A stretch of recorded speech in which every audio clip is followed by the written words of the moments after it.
Wonderful. Welcome, everybody. Really good to see you here for the first of our fall 2025 education series. Julie, go ahead and unmute yourself, please. All right, there we go. We have a great topic for today, and what we're gonna do is say our Torah study prayer because we are lifelong learners, and this is a part of our lifelong learning process in this community. And then we're going to dive into the first of these sessions on foundational Jewish ideas from the diaspora about Jewish safety. And I will say that on the flyer, that long name got truncated to a much shorter name, which was Ensuring Jewish Safety. And I don't think it's possible to ensure anybody's safety. So that's actually not the real name for this. It's Foundational Jewish Ideas from the Diaspora about Jewish Safety. But let's start with our Torah study blessing, because this is a kind of Torah study. It's the same as the candle lighting blessing, but it ends la'asok b'divrei Torah. Baruch atah Adonai, Eloheinu melech haolam, asher kidshanu b'mitzvotav, v'tzivanu la'asok b'divrei Torah. Thank you to the source of all for the inspiration to be lifelong learners in community.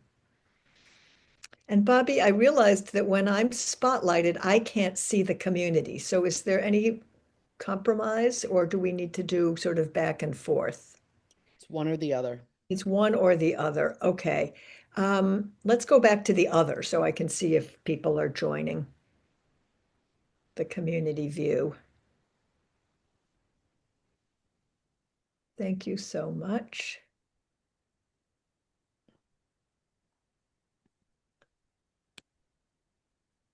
Oh, remove spotlight. Okay. There we go. Okay, now I can see all of you. Wonderful.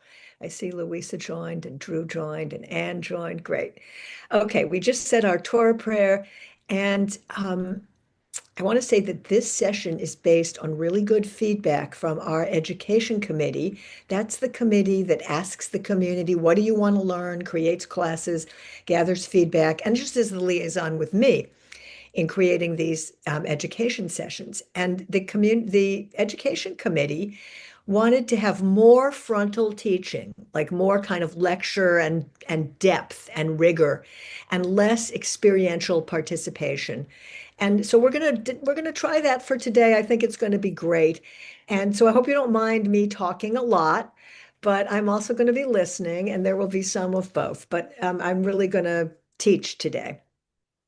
And we do have other spaces for lots of experiential sharing, such as our weekly Shamanu sessions at 11 o'clock on Wednesdays that everybody's always welcome to.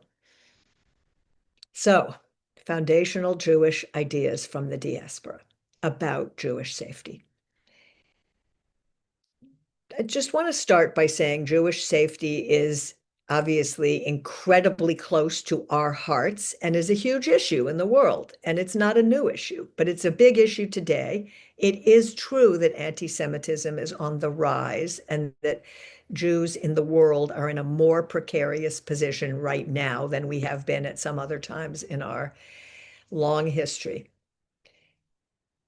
We're going to be looking at many different geographies and many different time periods today in that long history. And I'm going to be pulling out some themes. And of course, when you talk about each of these different periods, there's the question of how Jews are treated in the social realm, in the economic realm, in the religious realm, and that anti-Semitism is a term that was only coined pretty recently in 1879 in Germany. So the actual term anti-Semitism didn't exist until modern times and actually isn't applied in the studies about the safety of Jews for ancient times, even though Jews weren't always safe. And we're going to look at some reasons, why that was true and how it happened. Even though the word anti-Semitism did not exist before 1879, there was a very long history of the Jew as other the Jew as not like the dominant us, and of hostility and harm. So we're going to be looking at that. And especially we're going to look at some modern diaspora ideas starting in at very sort of beginning of 20th century through today. But I'm going to scan history so that we have some sense of how we arrived at this modern period when we're now wrestling yet again with issues of Jewish safety. And overall, I'm going to be tracing three big themes through the course of these three series, not in any particularly linear order. But in general, there are three different strategies that Jewish leaders have come up with for attempting Jewish safety. And like I said, you can't promise anything, nothing's foolproof. Like each of these three strategies have been tried, they have worked for periods of time, and they have not worked for periods of time. So the first strategy is that when we live in a place that has respect and rights for all and has a culture of tolerance, Jews have thrived. And there are many times in history when we've lived in places where there's a culture of respect and tolerance, and those have been good times for the Jews. Sometimes we've been co-creators of that kind of culture when we had any power, like in the last 250 years of United States history, where we've actually been able to help shape cultures like that by being professors and lawyers and um, researchers and whatever, creators of culture. And there are other times in history too. So that's one strategy, is to be in a place, to help co-create a place that has just respect and tolerance for everybody. Another Jewish survival strategy, a different strategy, is for the Jewish leaders to cozy up to whoever is in power. So at different times in history, that structure has looked different. Sometimes it's a king, sometimes it's a um, pope. I mean, there's different positions of power. And the Jewish survival strategy has been to get as close as possible to the highest level of power. In general, Jews have never been the highest level of power. We mostly have not run countries or armies, or mostly not in the course of 3,000 years of history. Mostly we've not been the top leader, and that's been true in this country as well. But you can see that strategy of cozying up to power happening right now, as especially in the Republican Party, kind of turning to Trump and allying with who's ever in power. And that can be, you can see the biggest Jewish funders in today's world are trying to ally with the ones most in power. Like the sort of the Edelman story. And so that's a different strategy, is to try to be very close to the people who have the most power. It kind of is a strategy that makes sense. It sometimes has worked and it sometimes hasn't worked. All of these strategies have ever worked and have ever not worked. So there clearly isn't one foolproof strategy. And a third strategy that was born in the late 19th century, when a new possibility opened up because of the geopolitical context of the greater world, was that Jews could have a state of our own. That was a new strategy called, political Zionism, that ended up after many, many decades of work resulting in the state of Israel. And that's a strategy that's both worked and not worked to keep Jews safe, as you can see today in Israel, where families have to raise their children to be in a very militarized state that has to go out and fight wars where their sons and their daughters die. So, it's worked and it's not worked. And so going back now, just to build the kind of foundation for where political Zionism was born, because that's one big idea that we're talking about today about Jewish safety. We're working our way up to Theodore Herzl, who was your reading assignment. So going way back, in ancient times, the Jewish religion had been started, of course, when most other people were pagans. And pagans had a culture of basic tolerance because there was this shrine and that goddess. And, there was just like many different pagan styles of worship and foci of worship. And people would bring offerings to each other's temples and they'd invite their neighbors who were of different sort of streams of paganism to come celebrate for the holy days. And people would just do that. Um, so this was in antiquity, and it was a time of great religious acceptance. There wasn't always like tribal acceptance. I mean, there were a lot of things going on that were violent and but it was a place of a lot of religious tolerance. But the Jews were other. The Jews were different because of a number of things. Jews did not intermarry, and that was perceived as not very friendly. And that was a Jewish choice because to practice Judaism, back then it meant you don't intermarry. The Jews would not eat with non-Jews, which is considered very not social because Jews kept kosher and had different eating practices. So the Jews did not eat with the pagan neighbors.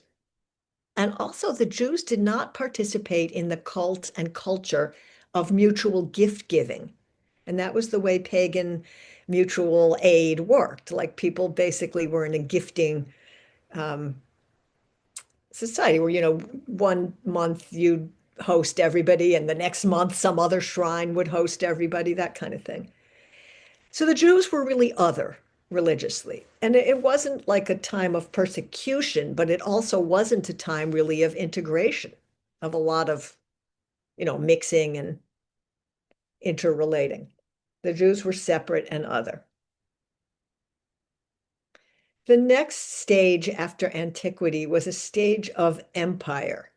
And you first have Greece, and then you have Rome, um, well into the hundreds of the Common Era. Like the Roman Empire began to dissolve, I guess was gone by 600, but it's, frayed in different places at different times, but mostly was very, very strong all the way through places like Syria, Egypt, really the far, what do you call that? The Near East, or I don't know exactly what that geography is, but the Middle East, I guess that's the Middle East. So the Middle East, all the way through what we would call Western Europe.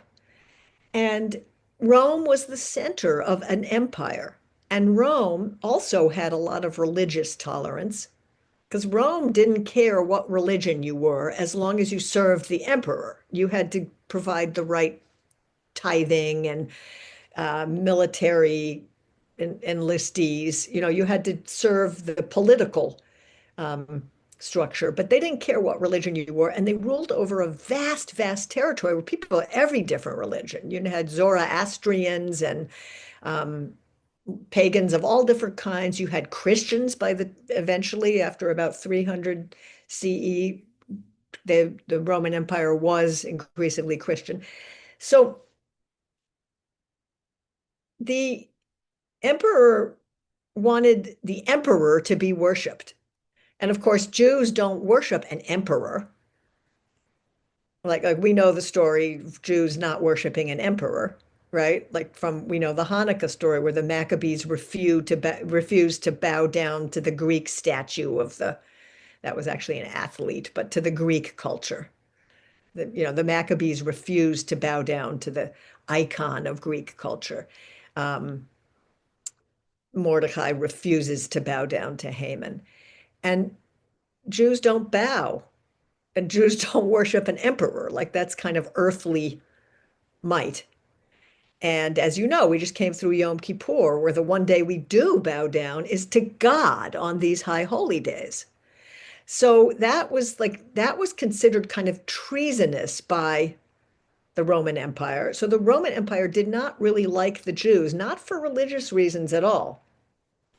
But there were other reasons the Roman Empire did not like the Jews in general.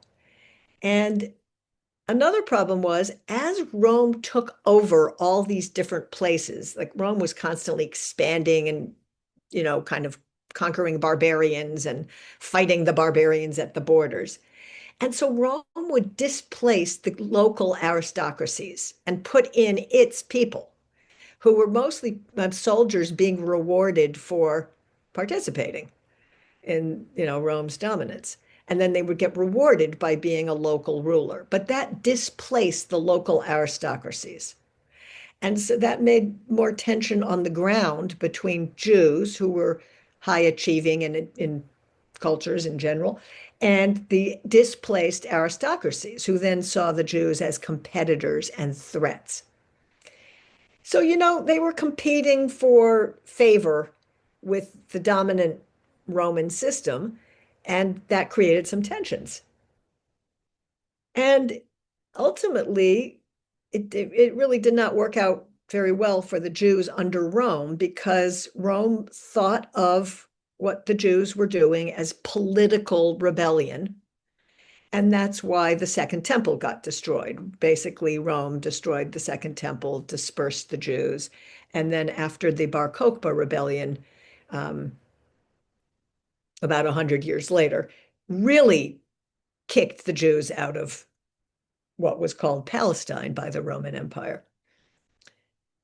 So that was because of political protection of the emperor, the empire, but it still didn't go well for the Jews there. So we've got this tradition so far now of Jews sort of being other, different, not easily integratable into a bigger system. And now we get to the political triumph of Christianity. So Christianity, of course, evolved from the 30 years after Jesus's death through after Jesus's death. Within a few years, there was the beginnings of a Christian church. But the Jews considered them a heretical sect. Jesus had been a rabbi, a Jewish teacher, and Jews considered Christians to be a heretical sect, and the Christians saw Jews as kind of subversive. So both of these, no one had too much power. The Jews had no political power, and the early Christians had no political power, but they just saw themselves as rival sort of heresies, you could say. They had clashing theologies. So it's a much more intense situation, Jews and Christians, than Jews and pagans.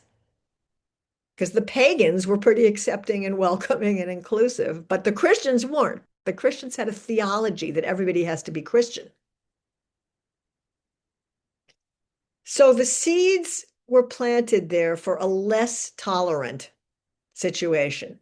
But it really started to get serious when the Emperor Constantine converted to Christianity and decided that the political world was also going to be religious Christian and religiously Christian, and that everybody should basically be Christian in this empire. So that's a whole different level of kind of pressure on the Jews. And as time goes on, there's less and less tolerance, more real fear and hatred on the mutual sides. The Jewish response to that was to turn inward. Well, now, we're actually better than you. That's where Jewish chosenness starts to come into the texts, and very strong all through the Middle Ages. Like, well, really, we're the chosen people. God chose us. This was in reaction to oppression by Christian political domination. So the Jewish response to that was, we're the chosen people, we're really better than you, and we don't want to be part of your society anyway. We're very happy to be insular. We don't intermarry, we don't eat with you. We like to live in our separate communities. And also your ordinary Christian person in the Middle Ages was pretty ignorant and uneducated. Learning was carried on by the monks in monasteries. So there was some learning, but your average peasant had no education. Whereas in Judaism, there was a very strong culture of learning and education. People learned, especially with boys, but even the girls lots of times learned how to read. And it was a highly educated culture.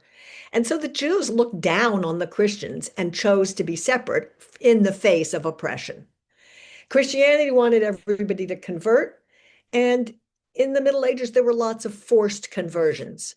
And we get situations of horrible persecution where there'd be like one of the classic ones was the blood libel, which was the concept that Jews murder Christian children to make matzah. So it especially would like rise up around Passover time. And there would be like riots and real danger would come from these myths, basically. In 1475, there was the extermination of an entire Jewish community in Trent, Italy, over this kind of false news that Jews had desecrated the host, the Christian cracker that's the body of Jesus in that theology, and that Jews had desecrated it. Jews, I think, a lot of times were the makers of those crackers, basically. And so there was these things usually happened at times when there was already economic insecurity and like there could be a plague and then these things would happen, or there would be a migration of some kind and these things would happen. Jews would be expelled from where we lived in many places and would lose the protection of the local rulers and whatever.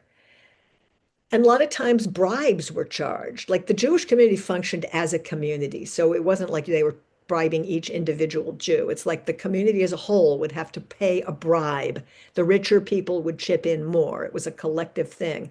But it was, to ensure safety and peace, the Jewish community would like be extra taxed. And it was a way of the ruling powers of extracting from the Jews. Really, what's happening now, you can see a similar thing.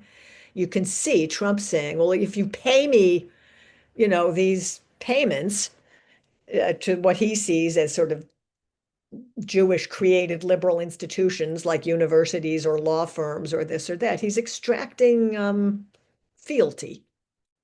And there were many Jewish leaders who were obeying and doing that. And that's a tried and true safety strategy. So all through the Middle Ages, this is what's happening. And that was under Christian dominance. And during some of those same years, we lived under Islamic dominance. In all those years of the Middle Ages, we did not run our own country, as you know. So we were under somebody, and it was either Islam or Christian. But Islamic theology was much kinder and theology and governance was much kinder to the Jews. We had a much better experience collectively as a generality under Islamic leadership. And that's partly because while Islamic theology wanted everyone to choose the Prophet Muhammad as their prophet, Islam was, first of all, deeply rooted in Judaism and had no particular rivalry with Judaism, whereas Christianity was literally birthed out of Judaism. It was a sect of Judaism at its birth. So there's much more desire to differentiate and to be freestanding. But in Islam, there were a lot of shared practices. There was halal, it's basically keeping kosher in Islam. So that was a real similarity. And also there's shared circumcision. And just, in many ways, that concept of being people of the book it's not that Christians don't use the same so-called Old Testament Hebrew scriptures, but they weren't educating their people there wasn't like a culture of literacy and study, and in Islam there much more was. So Jews fared better under Islamic leadership. There was much more tolerance. I'll tell you though, in Christian Europe, another sort of Jewish response was called Kiddush Hashem, which was collective suicides. It was sort of like, rather than go through forced conversion, we will die saying the Shema. And this was a time of huge religious intolerance, even within Christianity. Like if you think about all the rival sects and, the Byzantium and Roman churches separate and split from each other so that now we have two popes, one in the Russian Orthodoxy, Eastern Orthodoxy, and one in Rome. And so it wasn't just the Jews that were like very involved in the turmoil of religious controversy. Protestantism comes along in the 15th century. I think there's like something like 500 denominations of Protestantism. So you can see how much controversy they even had within a kind of religion. Um, and many times those things led to war. But the Jews, during all of that time, wanted to be separate communities. We didn't try to integrate into the mainstream world. And so this, in a certain, so we're not dealing with what we would call anti-Semitism yet. We're dealing with some bad things for Jews, but we weren't being prevented from doing something we wanted to do in the mainstream society. And we know what happened in Spain in 1492. So actually, mostly Ferdinand and Isabel and the Catholic Church were interested in strayed Catholics. They also didn't really care about the Jews. So they were interested in people who converted to Christianity and then weren't good Christians. But at that time, a certain number of Jews had converted to Christianity to get close to the people in power. And at that point, you're really suspect, because if you're not a good Christian, but you say you're a Christian, that's who got prosecuted there. And then came down on the heads of all the Jewish communities. And the Jews were basically expelled. They wanted a totally Christian country in Spain. And that's what they basically got, except for the conversos that were secretly continuing to be Jewish, but pretending to be Christian. So again, those people didn't care about the Jews. The ruling class in Spain wasn't trying to do anything with the Jews. They were just other, different, but they did not want, bad Christians to be in their country. And they ultimately didn't want any non-Christians to be in their country. So that was the expulsion from Spain that took us to places like Turkey and all over Eastern Europe and North Africa as well. So in general, during all of that period, at times in history when there was economic abundance and health and kind of a shared framework of tolerance and inclusion, Jews did well. At times of great upheaval and distress in the general population, you got things like the Crusades to like blow the rulers would try to distract the population from overthrowing the rulers by sending people off on dramatic crusades. They had a big mission, and that was very bad for the Jews. So at times of upheaval and distress, the Jews did not do well. Then all these ideas about individual liberties and new ways of organizing territories, new ways of governance come to be in the 18th century. And in 1789, there's the French Revolution based on those ideas. The United States got there first with our revolution based on those same ideas. But we're looking at Europe right now because Europe has the deeply rooted current anti-Semitism that's now spreading to other places around the world as well. So in 1789, the French Revolution happens, and overnight, the Jews are emancipated. And the leaders of the French Revolution say, to each Jew, everything. To Judaism, nothing. In other words, if you are a Jewish person and you want to join this new nation state called France, everything to you. You have human rights. You can get any job you want. You will be respected and included. But if you want to be part of your people as a community, nothing for that community. So in other words, no respect for a community that doesn't want to work on Saturday because it's Shabbat. No respect for a community that wants to speak Hebrew. So the idea is just if you want to be French, you're a citizen, it's all good. But if you want to help your Jewish community survive and you want to dress like a Jew and talk like a Jew and be part of that community.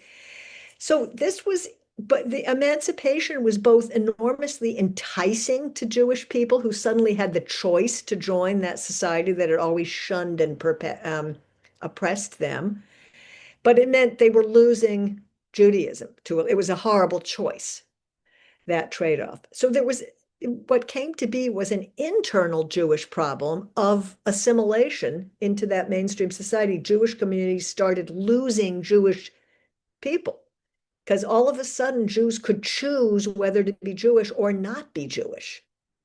And before that, you never could choose to not be Jewish. You were born a Jew, you lived in a Jewish community, you were designated as a Jew from birth till death. That wasn't optional. But all of a sudden, the idea of choice comes to be, and the Jewish community started losing thousands and thousands of people to emancipation. But these Jewish communities that continued still were very hard to integrate. You know, the weekly cycle was different. The thing about Shabbat, the keeping kosher was different, not eating with people, not wanting to intermarry, all these things. And so people, thinkers, intellectuals all over Europe started talking about the Jewish problem, including the Jews. The Jews started talking about the Jewish problem, meaning how is Judaism and Jews, how are we going to interact with a modern society that welcomes us in? Because that was actually a huge threat to Jewish life. So there was a Jewish problem from both sides. The dominant societies couldn't figure out how exactly to integrate the Jews, who did dress different, talk different, worship different, different rhythm of the week, you know, all the things we've talked about. So the dominant societies didn't know how to integrate the Jews.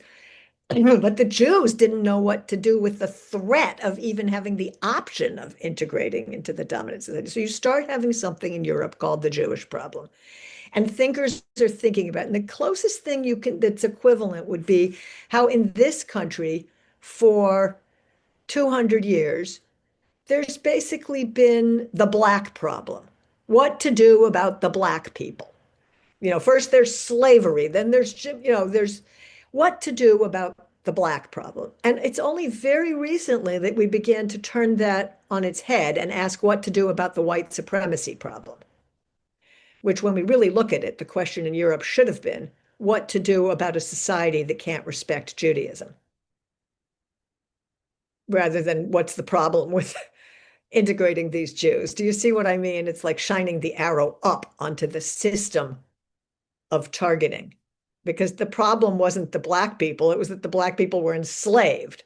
The problem wasn't that Black people lived in poverty, it was that they were redlined and given terrible school districts and not hired the way you could be hired if you were white, or promoted in the same way. So the problem wasn't really being Black or being Jewish, it was a system that doesn't know how to treat people well. So anyway, the Jewish problem starts coming up in this, and Jews are wrestling with it, and these new societies are wrestling with it. Okay, let's take a breath there because there's so much more, and we're going to keep going. But is there any burning comment or question there? Okay, Debbie and Ed. Debbie and then Ed. Thanks. So I've been taking French courses, and I learned about their school system, and in a way, things are not that different in France because you're not allowed to wear a yarmulke. You're not allowed to be that different. That's right. You're supposed to be French. That's right. So I'm not saying that there's the same persecution, although it's very anti-Semitic, but that's not necessarily they're not killing Jews, but it's not all that different today. Thank you. Ed. A question, Rabbi, in terms of our traditional chosenness and the rabbinic commentary that led to that. You said that chosenness was a response to the donation of Constantine. So I wonder what the rabbinic sources were. It would have been long after the codification of the Talmud, and what traditional sources would have taught us to embrace chosenness in a more modern way? Yeah, I mean, Midrash was being developed all during that. Rabbinic responsa, there were lots of texts that we still keep turning to, but the seeds of all that are actually in the Bible. Mhm. You can go way back to, God gives Abraham everything, and you'll be as numerous as the stars in the sky. And but you could have actually built a foundation of a theology on the creation story, which is that God creates. That's the beginning of our Torah. You could pick and choose. What are you going to develop in your tradition? And the rabbis developed the chosenness strand. It's not like it wasn't there, but there were many options there. You could have had a whole theology based only on the creation story, not on just Abraham's family tree. That God creates the world, God creates all human beings equal. And you could have a whole religion based on that. But chosenness is pretty deeply interwoven into rabbinic Judaism, traditional Judaism for those 2,000 years as really, I think, as a reaction to oppression. Just to follow up of that, you Yeah. talked about our isolation from others, and going back to our Torah sources, it's kind of the story of Abraham greeting strangers sort of violates that isolation that we have practiced over the millennia, and Right.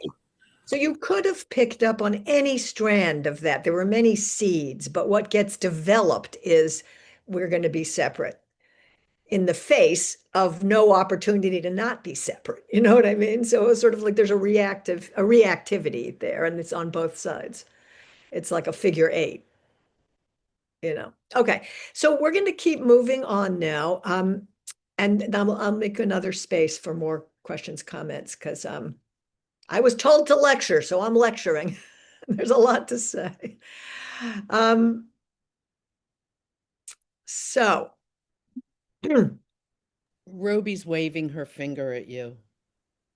Roby, I'm not going to take more questions or comments right this minute. I can't. We can't hear you because you're on mute, and we're going to keep going to look at the how governance systems were organized up until the middle of, say, the 1800s was in empires, right? You had the Habsburg Empire, the Austro-Hungarian Empire, um, the Ottoman Empire, like all of what we would call Europe and the Middle East belonged to one empire or another empire.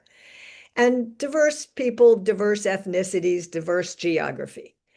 But in the middle of the 1800s, this new idea comes on the stage, which is that we could have nation states. And we don't have to be ruled by a dictator king. Funny, we are saying the same thing these days today. They came up with that idea in the middle of the 1800s, the idea of basically individual rights and citizenship, where there's like a democracy and people choose their leaders. And you're not ruled by a tyrant anymore. And so if you think about it, the idea of a nation state starting then was a very progressive idea. That was like the cutting edge new idea was people can have a nation state, you can be a citizen, you can have a voice in what shapes your life. You can vote, basically. And you as an individual have rights. Actually, it's around that time that the birth of the individual happens. There didn't used to be individuals. There used to be communities, a Jewish community, a Muslim community, a Zoroastrian, you were part of a community, but you weren't an individual that would just choose where you're going to live, who are you going to marry, what profession are you going to take on, how would you like to dress today? That is not how it worked. But all of a sudden now you get to be an individual. Now, this happened in different geographies in different time periods, but basically rolled across Western to Eastern Europe in that 70-year period of time from 1850 till the end of World War I. And the end of World War I in 1918, the world map was divided up into nation states. There were the seeds of that beforehand, like Bismarck had united Prussia in 1870. It's like before that, people were in little principalities. Every principality would have a prince, and they were just small geographic areas. And there'd be a prince, and then there'd be an emperor, and they paid allegiance on different hierarchical levels. But all of a sudden now, we get this new idea, and there's actually in the world a political push to have these nation states. So Bismarck unifies Prussia. Eventually, that's going to be Germany after 1918. That's going to become the state of Germany. So what we're going to get to Herzl, believe it or not, but Herzl comes to be in the context of the progressive cutting edge idea is nation states are the new way of organizing things. Everybody should be a citizen of some nation state. None of us should be subject. We shouldn't be subjects. We should be citizens. So Herzl's going to come to be in that way. Prior to Herzl in the late 1800s, there already had been a kind of spiritual Zionism, which you see in our prayers. Like when we open the Ark, we say, and from Zion, the word of God will go forth. But it was kind of all on a spiritual level. It didn't mean we want a nation called Israel or Zion, and we're all going to go live there.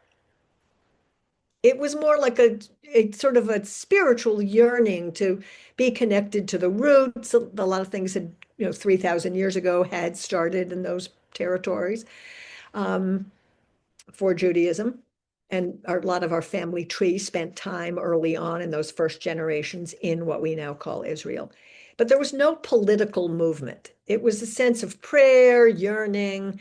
There should be better times. We have roots, we have ancestors, we have imagination of a better day. But in the late 1800s, because there's nationalist movements all across Europe, Herzl gets a brilliant idea, which is a new strategy born then that didn't exist before for Jewish safety. Now, why? Okay, let's talk about Herzl for a minute. Herzl's born into a privileged family after emancipation has happened. So he doesn't have to be an oppressed Jew, theoretically. But the Jews are not very integrated in, actually. He gets to be a citizen. He's supposed to have equal rights. He gets to choose a profession. He's a journalist. He's from a privileged family. He knows almost nothing about Judaism. He's not Jewishly educated. He's not really part of a Jewish community or anything, but he's considered a Jew because of the Jewish problem. You're never not a Jew in that world. Why does he care so much about having a nation state for the Jews? Is because we've looked at whenever there are times of turmoil and distress in the general world, the general population, it is not good for the Jews because the dominant powers are looking for a scapegoat, and Jews are situated in these places to be very, especially in Europe. In this country, we already had the scapegoat. It was the Black people. African Americans were the scapegoat. So you didn't need the Jews as much if you were a ruling power to be the scapegoat. But in Europe, Jews were the traditional scapegoats and had been for centuries. It was a tried and true wheelbarrow pattern, which was when the ruling powers are about to be targeted and overthrown, divert them, blame the Jews. So earlier on it was the Crusades, there were expulsions. So now there start being real bloodbaths, especially in Eastern Europe, where we get the Cossacks and we get the constant threat. Jews are living in fear. And also economically, in those last years of the 1800s, those last 2 decades were a time of a lot of poverty. Population was expanding. Innovation wasn't hugely expanding in those places yet, so productivity didn't increase to feed all the people who needed to be fed and deployed. And you're still basically in an agricultural society, especially in Eastern Europe. But it's a very, very bad time for the Jews. The Jews are suffering, the Jews are living in fear, and the Jews are living in poverty. And that's all through Eastern Europe, especially like Poland and Ukraine and all those places that their borders have changed a lot of times, but what we would call Eastern Europe. And Herzl is a world citizen. He sees the global news and he sees that the Jews are basically being persecuted. And it's a terrible time for the Jews. So, we have those three strategies that Jews have ever tried. At a time of tolerance and inclusion, Jews thrive. So this is not a time of tolerance and inclusion. It's a time of turmoil and disruption. The other thing that's happening is the effects of industrialization were spreading across Europe. So, work, and there's no labor protections at all. So workers are working 16-hour days and dying in the sweatshops, and child labor is happening, and people are leaving the farms where they belonged and knew what life was like and beginning to migrate to cities. And it's terrible. There's no labor protections. So it's a time of tons of disruption, dehumanization. And who doesn't do well at those times? The Jews, especially in those geographies. So Herzl sees that. And he comes up with this brand new idea: the Jews should have a nation state. And he's not the only one coming up with this, but he's the one who founds the World Zionist Congress. And in 1897, the first one is held. And this becomes a vast political movement where people from all over come to these congresses and they start brainstorming, how could we save the Jews who are literally dying in the streets right now? How could we? And they could see how much anti-Semitism was on the rise and afoot. And they start planning for migration. There had always been some Jews, mostly religious Jews, like a little remnant of religious Jews living in Israel. But this is, for the first time, a political movement that's going to take, and actually who it started taking was mostly not very religious Jews. It took like young idealists who wanted to renew the image of the Jew to be like what we now would call like the the pioneers.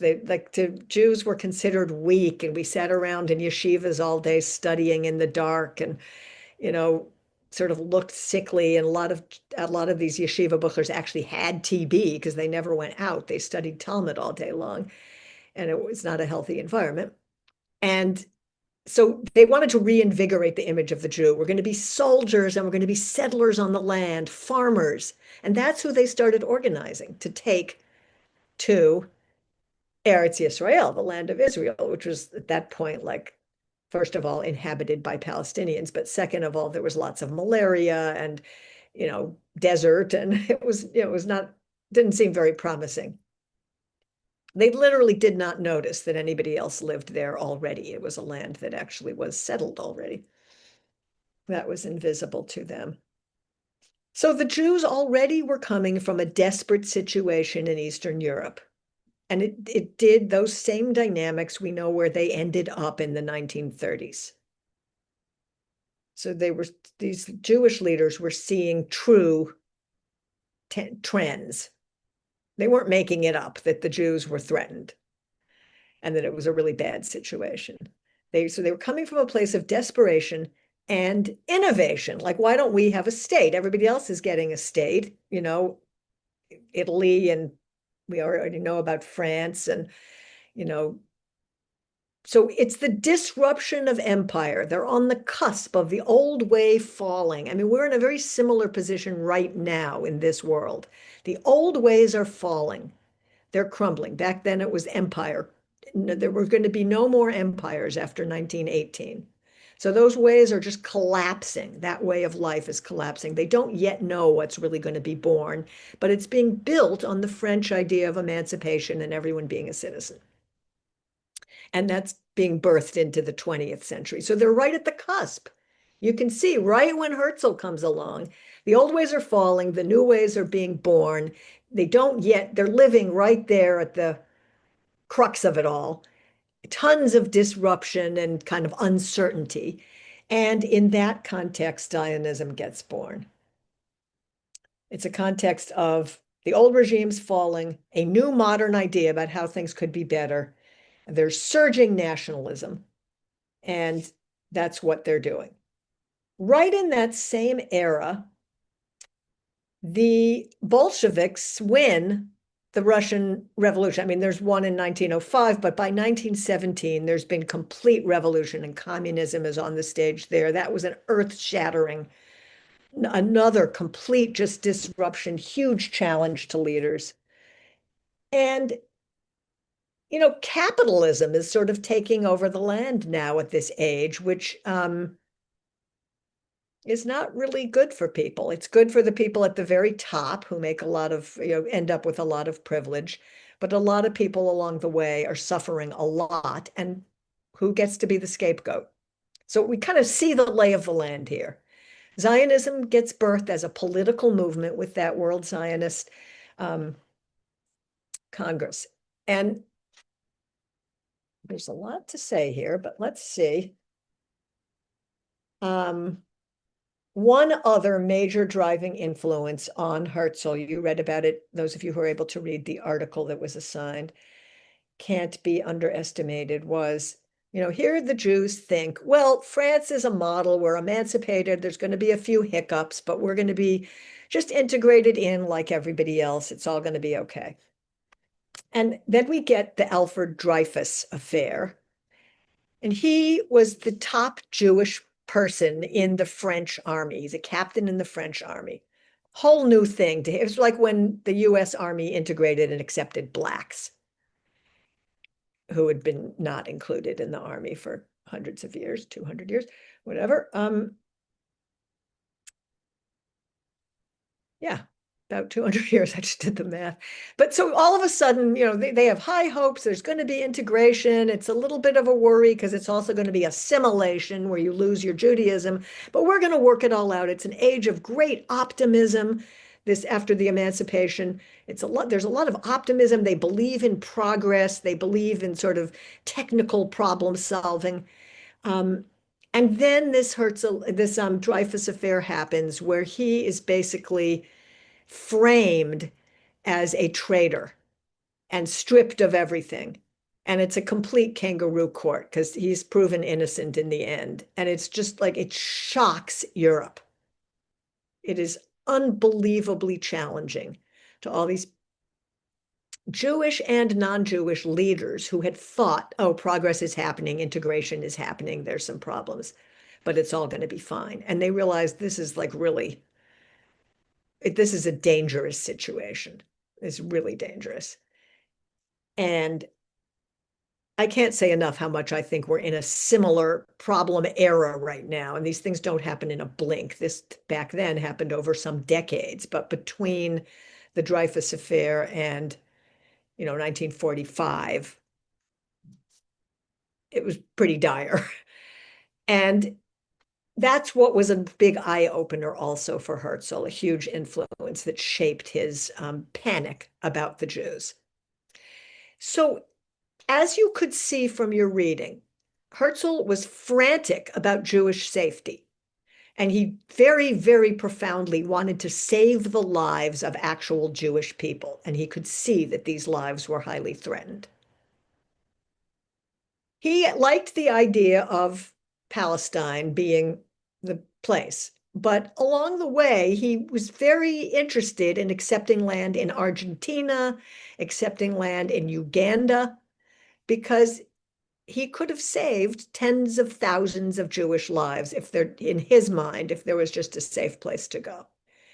I'm going to stop there and let's take people off mute, Bobby, and I'll call on a number of people. Can we do that?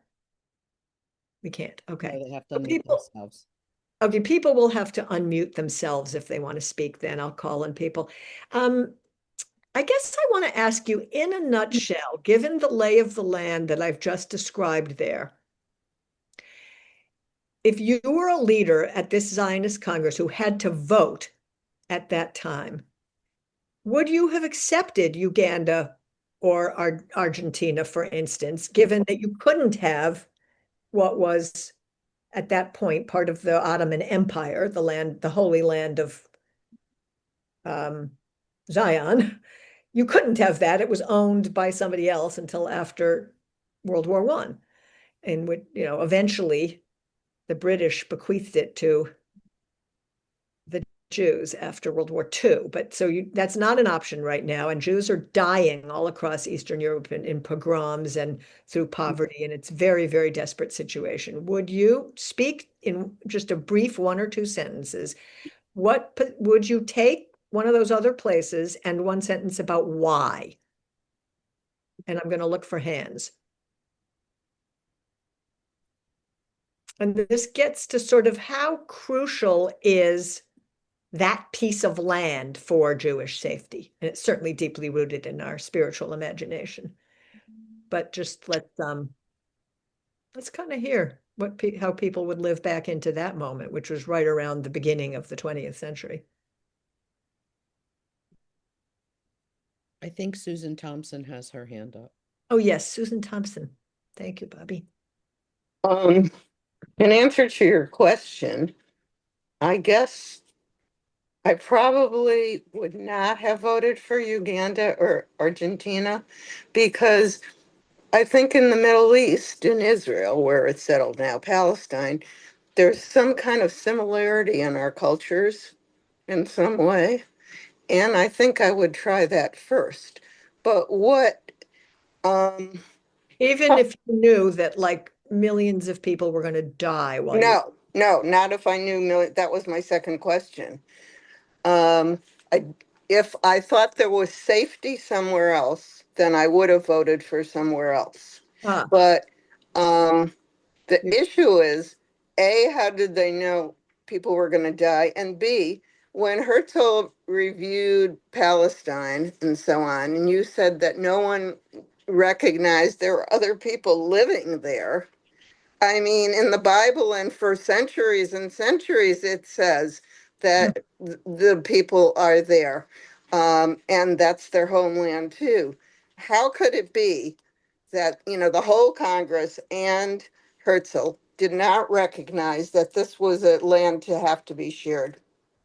Yeah, that's a good question. And just paired with the development of nation states was also an evolving colonization practice. So it's kind of the other piece of what was going on.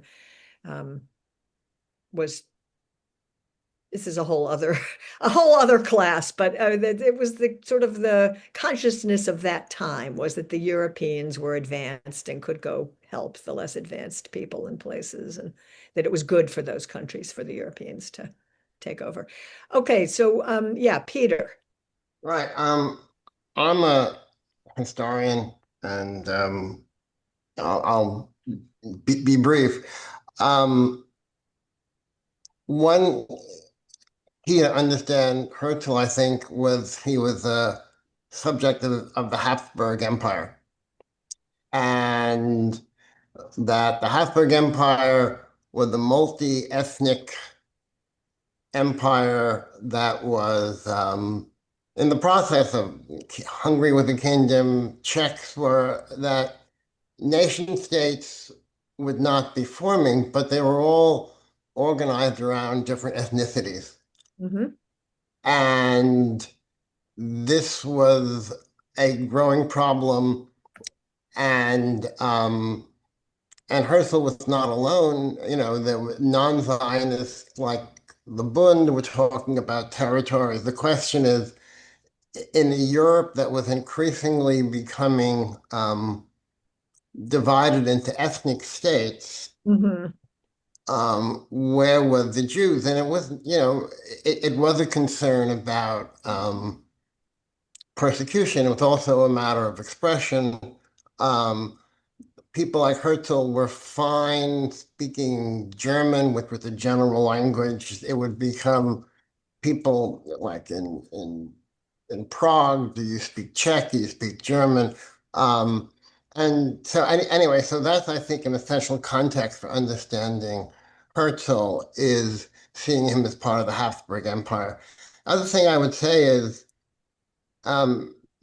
if you look at Herzl's other book, Old New Land, that he certainly talks about, native Arabs that weren't called Palestinians then, and the assumption was they would be included in the Jewish state, their lives would be improved, that they would have the benefits of Western culture and society. So I mean, it's it's too easy to say that they didn't know people were there, but they assumed that It's just- Western Zionism would improve the lives of the people of the Arabs who were living in Palestine.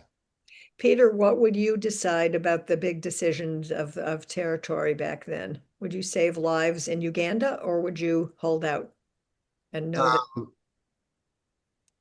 You know, that, you know, by 1904, when Herzl was pushing the Uganda decision, it already was clear that in Eastern Europe, the return to Palestine was what was motivating people and making people alive. Uganda would have been a mess. It would not have worked out any better than I think Israel has in terms of people there. There obviously were native people in East Africa at the time, and the decision. Would you have waited then? You wouldn't have taken Uganda. I mean, it's hard to say because it's hindsight, You but know, and of course, and the other context, of course, this is all before the Holocaust, right? I think that yes, there were threats to Jewish life. It wasn't as dire as it would become in the 30s and 40s when it was an absolute necessity. But but if you had built Uganda back then in 1904 as a Jewish homeland, you would have had it by the 30s.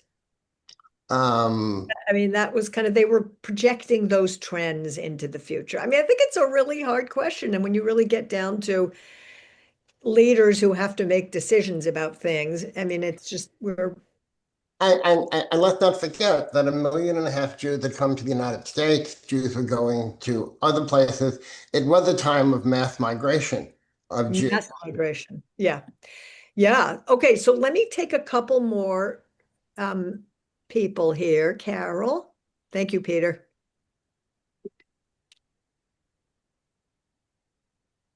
Wait, you're on mute still. Okay. There you go. If we had gone to Uganda, it's not like it was devoid of people. Right. I mean, so you had the same problem that what do you do with the existing population? And it's going to be more difficult, it's a colonization then. And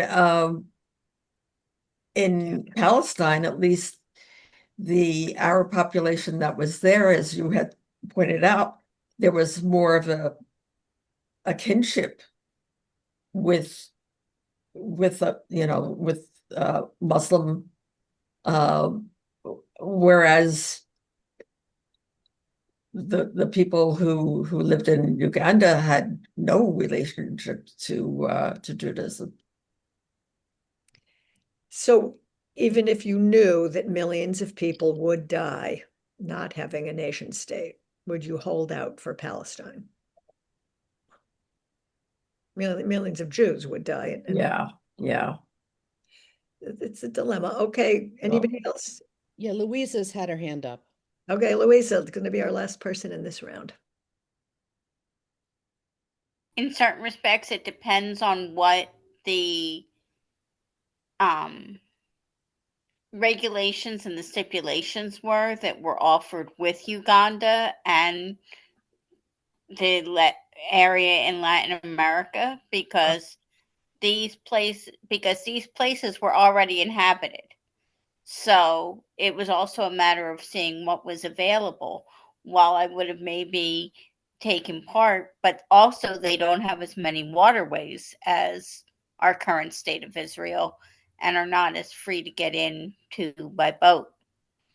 So that could have been a very significant thing because people needed ways to still do their industry. And I also would wonder.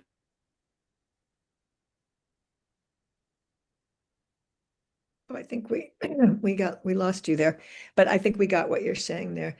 Yeah. So, oh, okay. Louisa, I think you're breaking up a little bit. We lost you for a minute. Sorry about that. I would we- wonder what the people that could fund the commute had to say. Ah. All right. Well, before we end for today, I want to bring one other voice into this, which is a Rebbe who is being rediscovered in today's day and age. That's what he looked like, if you can see the picture. Aaron Samuel Tamaris, Tamares, and his work has been kind of brought back into a lot of discussion now by Rabbi Everett Gendler, who died a couple of years ago at the age of 94. And Everett Gendler discovered this rabbi during the Vietnam War when he was a rabbinical student trying to figure out what to do about the draft and about being, and he was a nonviolent war resistor. He didn't want to fight. And he was turned on to this book, which it turns out this guy, Aaron Samuel Tamaris, was a famous rabbi in his day in Poland.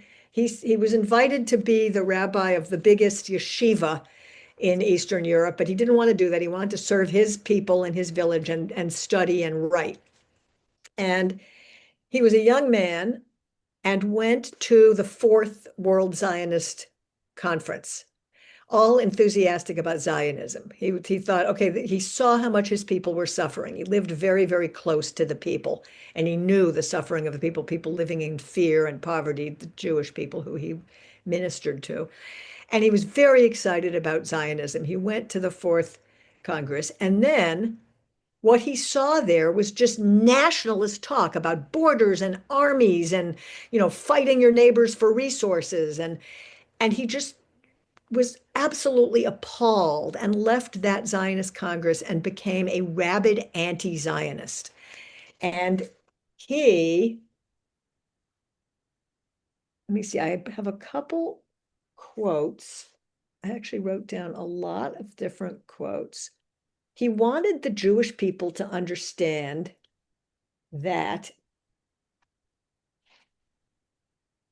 we have the power of being the destroyer in us as much as our oppressors. And that having a nation, when you're actually wielding that kind of military power and you're fighting for borders and resources and this and that, would be very, very destructive for the Jews. He reads the Exodus story as a story about the evil of domination, the evil of any tyranny. It's not just the Israelite slaves, but it's that God is against tyranny. And so it doesn't really matter whether you're fighting for the Jews or against the Jews. You should be against domination and oppression. He thought nationalism was incredibly corrupting and that it pits neighbor against neighbor. He roots his theology in the creation story, where all people are created in the image of God, and nationalism separates people and divides people. And let me just see if I can find a couple things. Okay, for the vision of the plagues in the Exodus story here is the most powerful expression of the absolute rejection by the Lord of the domination of one man by another. These plagues were personally to hearken to, heed, and obey, not misused for vile purposes of domination. I am the Lord your God who brought you out of the land of Egypt, out of the house of bondage. This is about anybody who chooses to enslave or oppress anybody. And domination is offensive precisely because it is a complete falsehood and such is despised by the blessed Holy One whose sign is truth. Anyway, he became a rabid anti-Zionist very early on there. He's being studied today in a lot of different circles to kind of go back to the core of what does it even mean to be Jewish. We're going to pick up on that thread next time with readers, two different readers, Buber and Ahad Ha'am. You have readings from them. And I want to quickly review our three strategies because for Jewish safety as we end class today. Three strategies for Jewish safety. Each has been tried and true in Jewish history. None of them is foolproof, and we've seen them play out in this sweep of history about Jewish safety, landing us with Zionism and Herzl's leadership. So the one strategy is when we live in a place of tolerance and rights for all, and we co-create that kind of a society, we have done very well.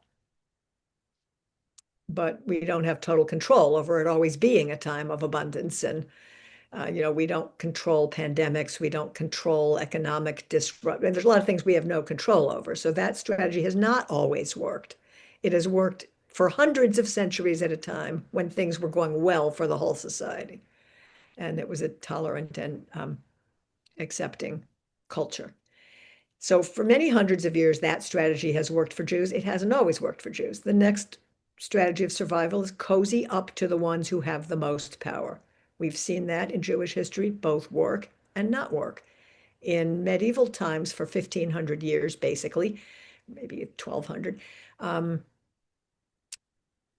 Jews tried that strategy of cozying up to the one with the most power. And when there was economic or political or medical disruption, the Jews still got scapegoated. It did not keep the Jews safe. There still were expulsions and exterminations and lots and lots of anti-Semitism. But it did work for hundreds of years during better times to cozy up with the ones in power and to get kind of protective measures, like you're going to be safe if you pay this bribe type of thing. So that strategy has both worked and not worked. And today we examined the very beginnings of the idea of a nation for Jews as a way of keeping Jews safe, which was Herzl's major motivation in developing Zionism. He was not the first Zionist, but he strongly developed it. And we've seen in the course of Zionist history some of the underbelly of that beast, and we're really in the grip of it right now, where Judaism is losing an entire future generation over the issue of Zionism. So you might have the state of Israel, but no future to Judaism. So anyway, that paints it very, very starkly. But I mean, we're in a point of huge upheaval, distress, polarization around this exact same issue of how to keep the Jews safe. So as far as I can see so far, those are the three strategies as themes throughout Jewish history. We see them all three alive and well today in this part of the world. And we see here a lot of Jewish leaders fighting for a liberal democracy, which has kept Jews very safe. But we also see Jews cozying up to the one in the most power, no matter what he does. And we see the Zionist struggle. So folks, to be continued, we're going to close with our Torah learning blessing for the end of study. And I wish everybody well. And Bobby, I don't know if there are announcements. I think I'll skip announcements today. Okay. And anybody's always welcome to email me if you have more thoughts or more to say. But I will see you back next time for our next deep dive into Jewish safety. Thank you, Drew, for clapping hands. For our teachers and